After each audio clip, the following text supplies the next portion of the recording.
We think about this, me giving this kind of funnel where you go from here to here and then you do this and then you do that. What we look at is our averages. On average, my persona, my ICP will go from here to here to here to here. If people don't follow that specific path, we either disqualify them, which is strange, or we say they've digressed from the path. There is no path. Late 2010s, there was an era where demand generation and digital and paid performance marketing people were taking up CMO roles. So how do you see it evolve going forward as well? There's a difference between a VP marketing and the CMO is a seat at the table. How the roles changed, I think the seat at the table is a big deal. Often you would see, at least earlier, everybody else would have a seat at the table. So you'd be on the exec team, and then the head of marketing would be a VP. I don't see that anymore. If you were to hire a CMO today, what would you look for in terms of skill sets for the CMO in this AI world? You have to first figure out how do you hire the right exec. So fit is a big one. If your biggest issue is execution in the company, you hire an execution-focused exec. If your biggest issue is strategic growth, you hire that kind of exec. If you are a Series B company, a Series C company, a Series D company, you hire the exec that has seen this before. Investment in brand. How do you think about investment in brand and measuring that investment? Show it to the board that the brand investment is of value. Brand and demand go together. Brand tells you what you're talking about, and demand really focuses in on, hey, this is the particular thing you want to buy. You spend a lot less money when you do both. How do you set expectations? How do you partner? How do you collaborate with that seat in the table? And we find many CMOs struggling with that.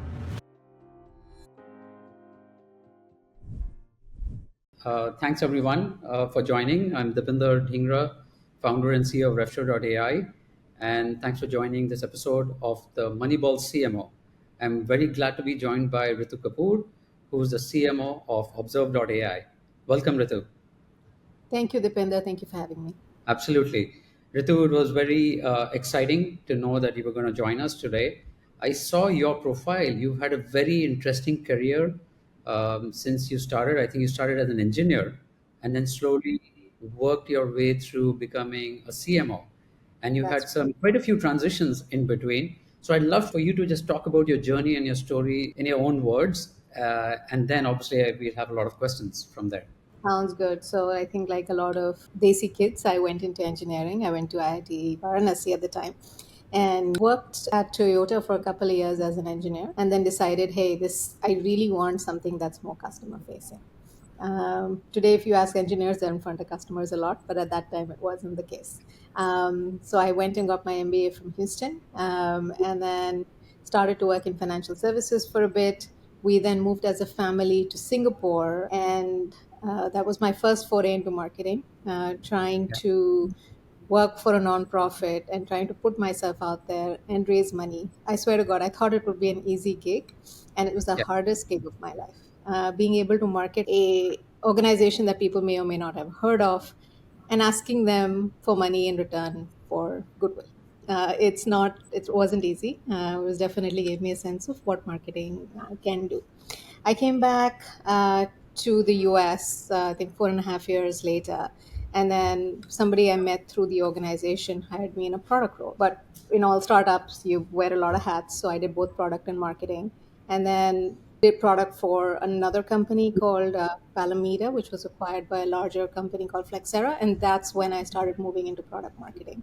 Because what I realized was that the role that I was doing was very outward facing and very focused on customer, very focused on what we are doing that's right for the market. And most people call that product marketing. Understanding the market, understanding the personas, and then building for that was what I was interested in. So, I mean, long story short, after that, I moved to a company called Automation Anywhere, which is where I saw my growth. And then this is my third stint as CMO. So super exciting. I still lead from a product marketing lens. I really, really believe that the multi-hyphenated folks where you've worn a bunch of hats, you've done multiple things, are the right people to hire. So I do hire people like myself. So if you're out there, we're hiring. Wonderful. No, that's great. I think having this almost like cross-functional, multi-hyphenated skill set is very important. And the marketing roles has also evolved, right? So since you mentioned you did product marketing, I believe you also done some content marketing, and then you work your way through performance marketing before being a CMO.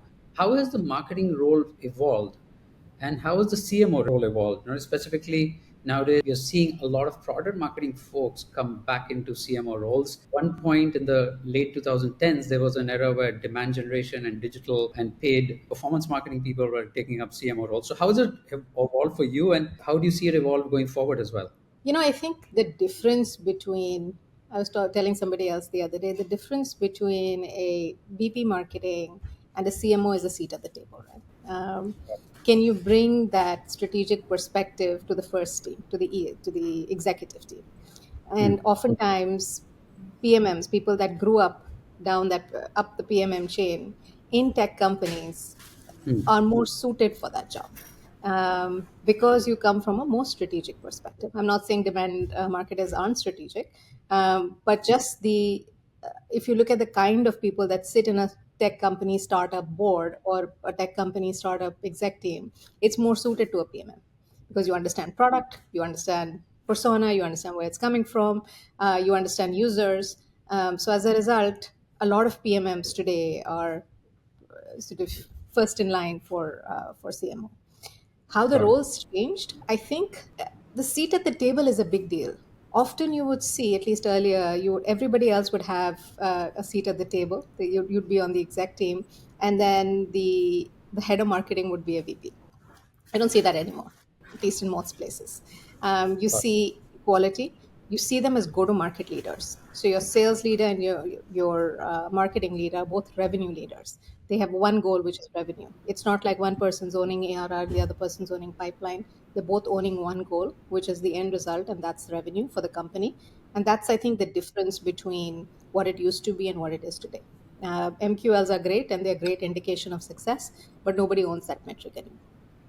Got it. Got it. And that's interesting. So thanks for bringing up the talk about the seat on the table, the relationship with the CRO and the salesperson. So how do you, as a CMO, what's your method to the madness of how do you talk to the board and talk to the CRO and the CEO around when you're asked about pipeline generation, Mhm. and especially when buyer journeys are non-linear and then there's the dark social, etc. You're probably investing in brands. So how do you set expectations? How do you partner? How do you collaborate with that seat in the table?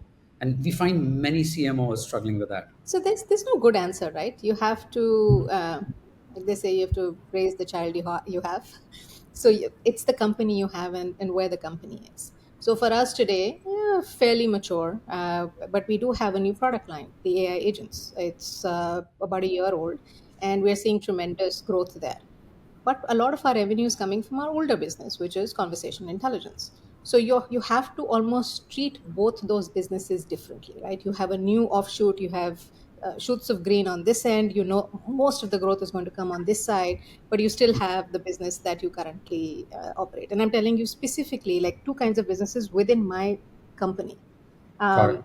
So the Yeah. way I'm looking at one business is more efficiency, and the way I'm looking at the other business is, okay, how can I invest heavily and grow the hell out of that one? Yeah. So you look at different metrics, you look at funding it very differently. If there are digital ads, for example, and if I don't want to go down a platform path, and you want to show digital ads to a set of accounts, will you show product A? Will you show product B? If you want to send emails, will you send it for product A? Will you send it to product B?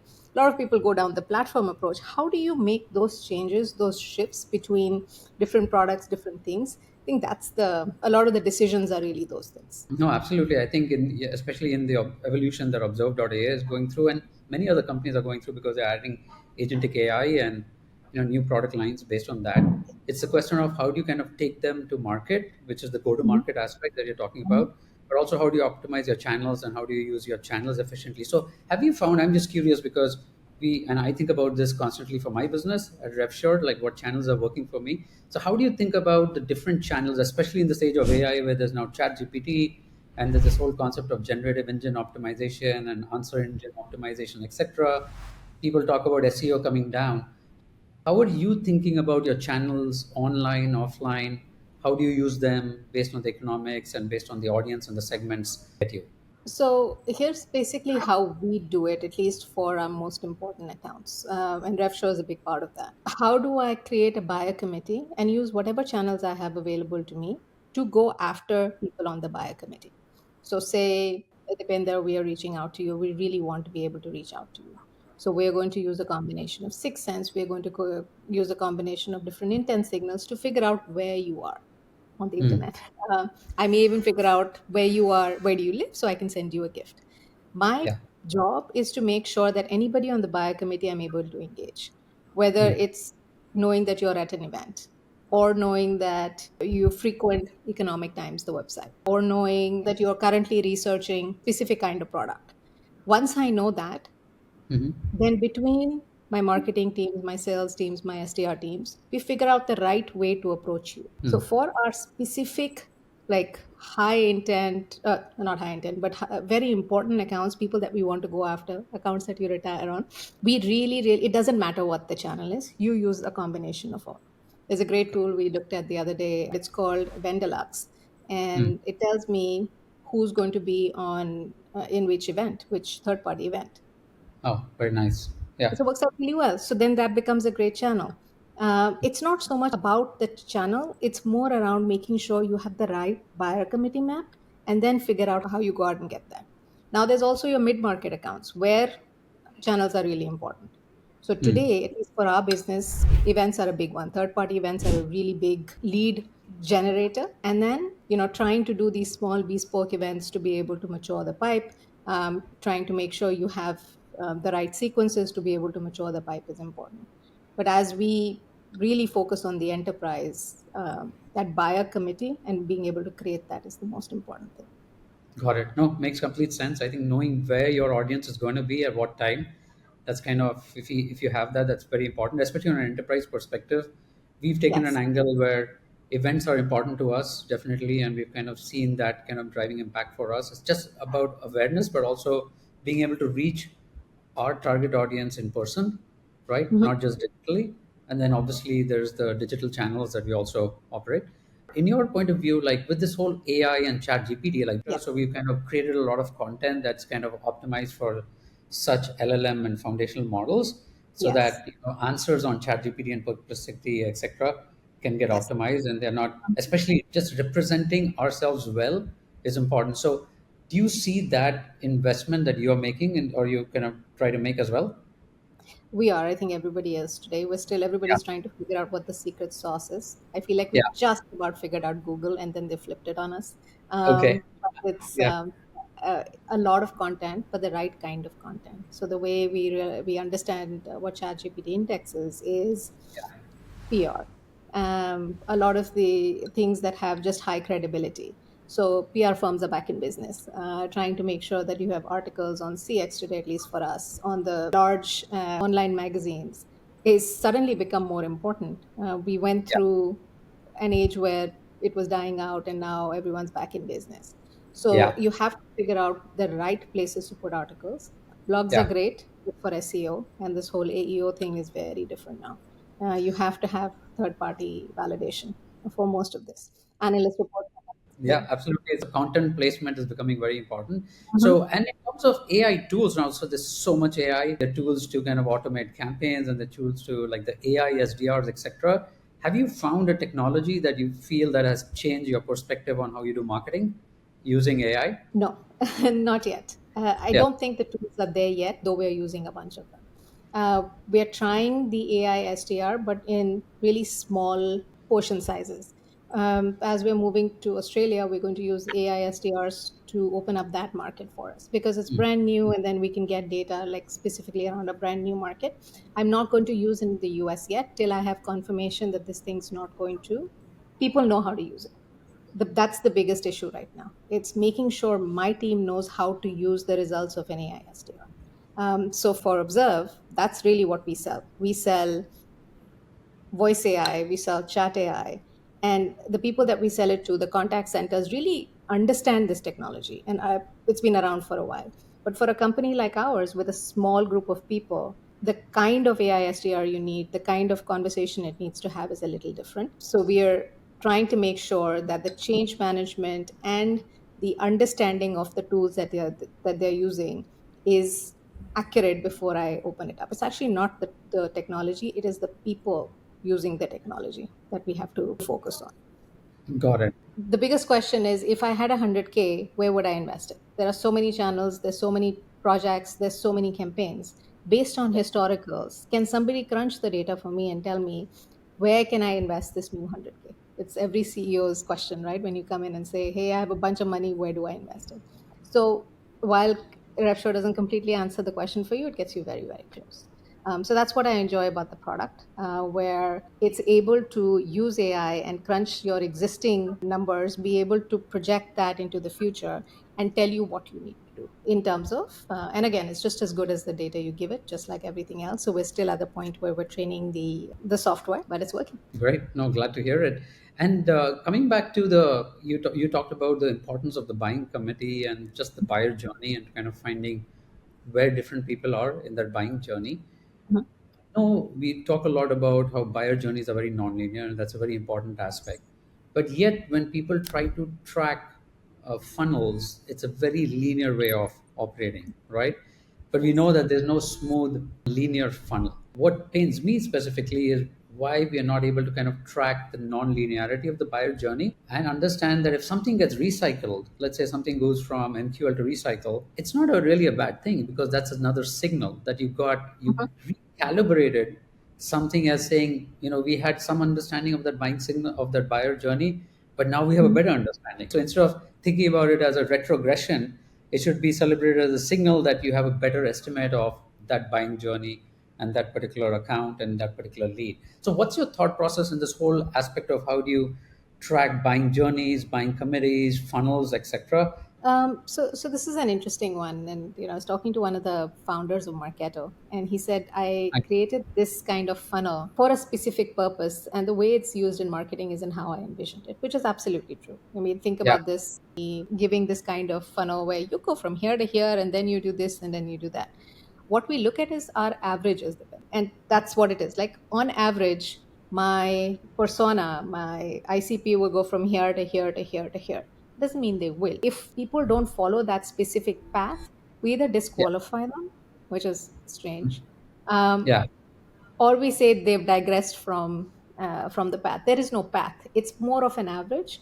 And if you look at it like that, where you look at as a line, people are going to do this, and people are going to go backwards a lot. yeah, It's not a I think we have to stop looking at it like this. We have to stop looking at it as absolute and start looking at it as averages. A buyer journey is very different from funnel progression. A yeah, funnel progression is, I believe you are qualified enough for me to hand you over to the next person in my sales cycle. So my sales cycle says when you get to S2, you get an SE, right? So what does S2 mean? S2 means you are qualified enough to get there today based on the information that I have. And at some yeah, point, you could decide that the product is not important enough, in which case you move it back. Now I disqualify you. Now that doesn't mean that you're not going to come, or sort of you're not going to want to continue down this path again in the next month or the next 2 months. But because our sales cycle and our lead cycle is like this, we mm, often skip the leads that get disqualified. We don't follow the path because we're so used to doing things in at scale. We're so used to doing things in buckets and understanding things only in a certain progression that there's a lot of buyers in the market that we will just miss because buyers don't buy like that. I know how I buy. I'll go look at a couple of websites, I'll get bored, then I'll have to go on vacation, then I come back. So I'm back and forth, and that's the piece you really have to be able to track and know that, hey, the buyers in this particular area not be so sales stage focused. Now, when you do it at scale, you have to have something. So, which is again, I'm going to bring up the tool again. The tool helps. You have to have some sort of scale and some sort of way to be able to do it so that you can allow your SDRs, you can allow your sales teams some information before you send it out to them. Imagine if I started to send every lead that walked over to my booth over to my sales guy. That's a lot of leads and a lot of time, and we'll just need a lot of people. So, us creating these stages to operate at scale is actually now working against us. So, it's mm. time for a disruption for sure. No, absolutely. And I think you're right that customer and buyer journeys are ambivalent as they should be because you're kind of going through a process of understanding, researching, considering. and but yet there's a funnel progression that just captures the average macro motion, right? And then we personally feel that they should not be at loggerheads with each other, because you're trying to understand the buyer journey through, but also trying to progress your GTM motion. And then that interaction with the buyer journey and the funnel is where signals are created for us, right? So example, when we think about attribution, we don't necessarily think about attribution as an audit or as a credit mechanism, and I'm sure you would agree, but more as a mechanism of logging institutional memory. So if I understand the lead interactions and all of the interactions across the account, then there's institutional memory around what interactions have happened as a buyer Mhm. journey has progressed. So that's something that we think a lot about, in terms of attribution being more about a contextual institutional memory of all of the interactions that have happened, rather than one number that measures something necessarily for you. Yeah, attribution is great for decisioning, Hmm. which means I want to make decisions on certain pieces of content, certain events, certain things, Yeah, things that marketing has done or sales has done. I want to be able to make decisions on those things, in which case attribution is great. This yeah, particular ebook was part of 10 buyer journeys. It's yeah, not like this particular ebook changed my customer from S1 to S2. That's not, that's not how you look at it. It was part of 10 buyer journeys. Something must be working. So yeah. there you go. So you invest more in the ebook or something like it because it has been part of multiple buyer journeys. But saying that this ebook converted this customer to now a prospect, it's a far statement. Agreed, agreed. And what do you think about this? Now it's becoming coming back into vogue, but traditionally it's been a bit controversial and considered like vanity metrics. Investment in brand. How do you think about investment in brand and measuring that investment if you're making brand investments, and how to kind of show it to the board that the brand investment is of value, right? That's one of the questions that CMOs are struggling with. Your thoughts would be great to hear. So again, it's one of those things, you can't live with it, you can't live without it. Somebody's always going to be like, where is the revenue coming out of these things? But brand and demand go together, right? If you think about brand as a chandelier in the home that's shining a light on everything, and then you suddenly turn off the lights, you still Mhm. remember the room, right? Because you still had the chandelier. So I turn on my brand investment as the chandelier. I look at the room, it shows me the entire room. Doesn't I don't know the details, but it does show me the entire room. So I turn it off, I still remember the room. Mm. Now I take a flashlight and flash it on one specific point in that room. So the brand or the chandelier showed me what the room looked like, and Yeah, demand then allowed me to focus on that one ant on the wall, making that up. It has to go together, because if I just focused on the ant on the wall or the scratch on the wall, I don't know what the room looks like. I don't know what you're talking about. Brand tells you what you're talking about, and demand really focuses in on, hey, this is the particular thing you want to buy. If I did demand without brand, I'll have to do a lot of spend on specific ants on the wall and really shining the light on it, because yeah. people don't understand what I just said. You spend a lot less money when you do both, because you show them the bigger picture and then you focus on something. You can't do it backwards. Yeah, that's a great metaphor, and that's a great way of explaining it. That brand helps you actually make your demand generation efforts more Yes. effective and more efficient, because that people already know about you, so it becomes easier to attract that demand. Right? That's a great Exactly. metaphor. And the other piece is emotional, right? The emotional connect with the customer. Do they Hmm. relate to you or not? And they have to see you multiple times to even relate to you. Why would they open up an email from a company they've never heard of? Hmm. That's an important one. But if I put on a couple of billboards on 101, I'm not suggesting you do that.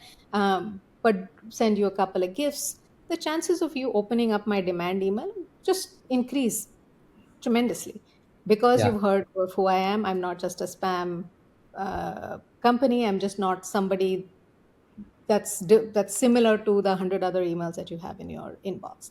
It's like, how do I get you to open that demand email? That's a brand exercise. No, absolutely. That gives me ideas of how we actually should think about measuring brand better for our Measurement customers. is painful now. Yeah, I agree. I mean, to have to figure out something to do, but what you just mentioned is a great idea of how to think about brand impacting other efforts. In fact, we do part of that, but that's a great way of thinking about it. It makes other efforts easier, right? If you don't have brand, you have to actually spend double or triple the amount on each of You- those efforts, right? And it's all about the relationship. They need to relate with you. Otherwise, why would they kind of transact with you or kind of you know, Exactly, exactly. from It's hard to explain. It's hard to measure because they do go together. You start yeah. measuring them separately, and it's just hard. Got it. Got it. No, that's very interesting. So we'll come back to the CMO role. Mhm. Yeah, we've been talking about how the CMO role has evolved. If you were to hire a CMO today, let's say, help someone hire a CMO, what would you look for in terms of skill sets, attitude, traits, etc., for the CMO in this AI world, or this agentic LLM world? So, I mean, you have to first figure out how do you hire the right exec. So, fit is a big one. By the time Yeah. someone's ready for a CMO or a CRO role, you know how to do the job, I expect. So at that point, you're looking for fit. You're looking at the structure of your exec team. You're looking at where you want the company to go and how you want the company to evolve. And you hire for that. You make sure that the newest exec you hire is always the best exec so that you can up level the team.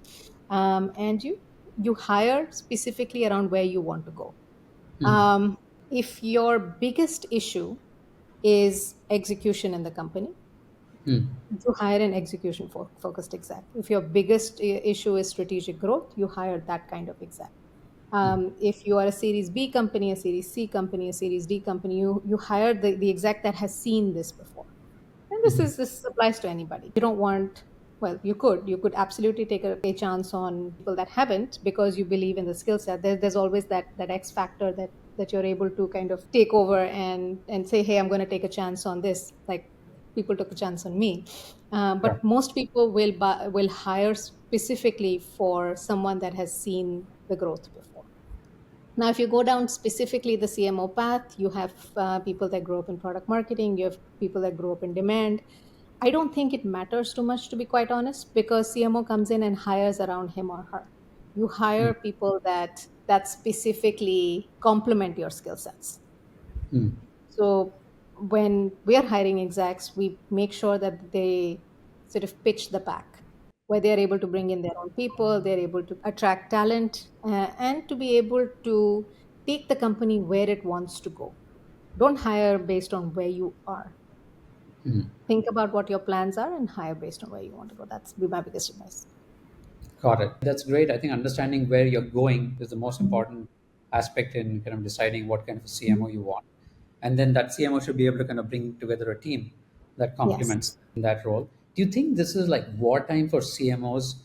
Are we like there's peacetime and there's wartime? I know the CMO role is highly, at least in the B2B world or maybe the B2B SaaS tech AI world, highly debated in terms of the role, the what are the deliverables, what should they be Mhm. responsible and accountable for. Do you think Mhm. that there is pressure on CMOs today to prove value almost like a constant basis? I know it depends company by company, but you feel that in your peer community when you chat with them?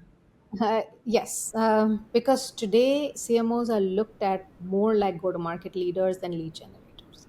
Now Hmm. you have two people in the organization or in the exec team that own revenue.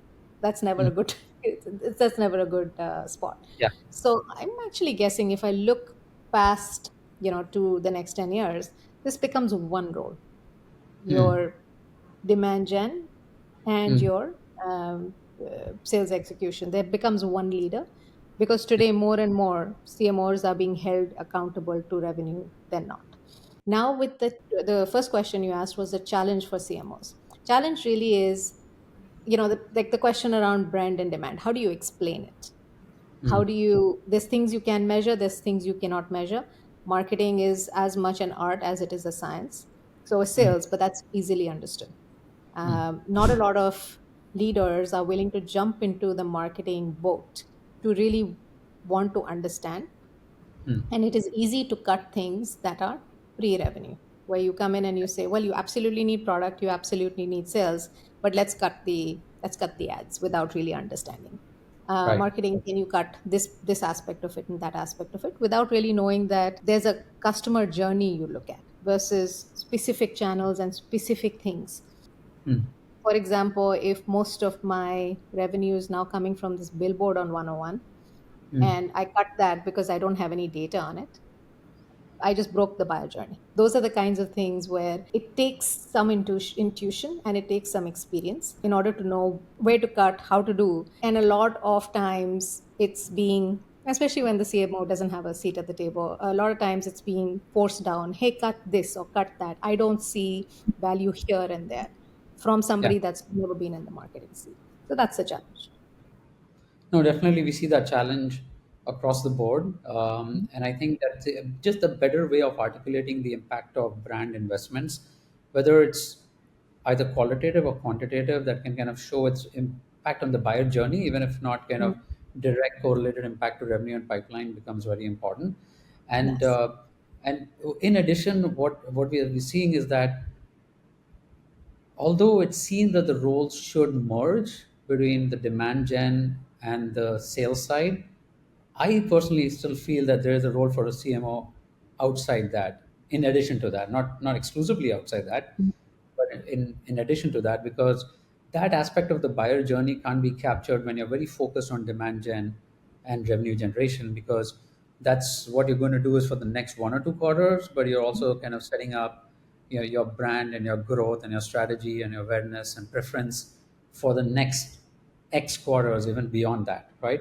So I that's my personal feeling, and I'm sure that most CMOs feel that way as well. What would you prefer? Would you prefer that merging, or would you still prefer CMOs to have their own identity and its own role? So I think you're looking at it where sales takes over marketing. Or I'm it looking becomes at it, control? Yeah. yeah, or I'm almost looking at it backwards, where Ah, the okay. the president field operations owns all of it. And Got that could be a CMO or a CRO. Yeah, it doesn't matter. It's all it's facets of the same coin.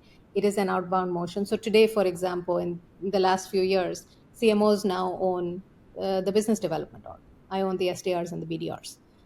So that and it's a great mix, right? It's Yeah. because the lead flow doesn't break as much.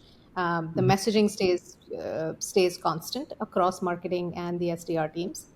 So Yeah. that's actually so you own a portion of the sales team. You own it deeper down the funnel, Yeah. not just you don't stop at whatever the SQL. You go all the way down to S2. So it is a big deal. It's almost like bringing it together is an Yeah. interesting dynamic, because two people owning revenue on the same exec team is challenging sometimes. It's challenging. Yeah. No, we're definitely seeing that trend where CMOs are doing stage two pipeline targets, are getting beyond the leads and the Always. MQ traditional targets. And then we're also seeing that CMOs drive BDR teams and SDR teams, or at least part of that, so that they can kind of develop the lead flow doesn't break. So that we're also seeing quite a lot of that. So, no, it's been a wonderful conversation, Ritu. Thanks for the great insights. Thank you for your time. And, we'll hope to have you back in this series again. Thank All you. right. Thank you, Deepinder.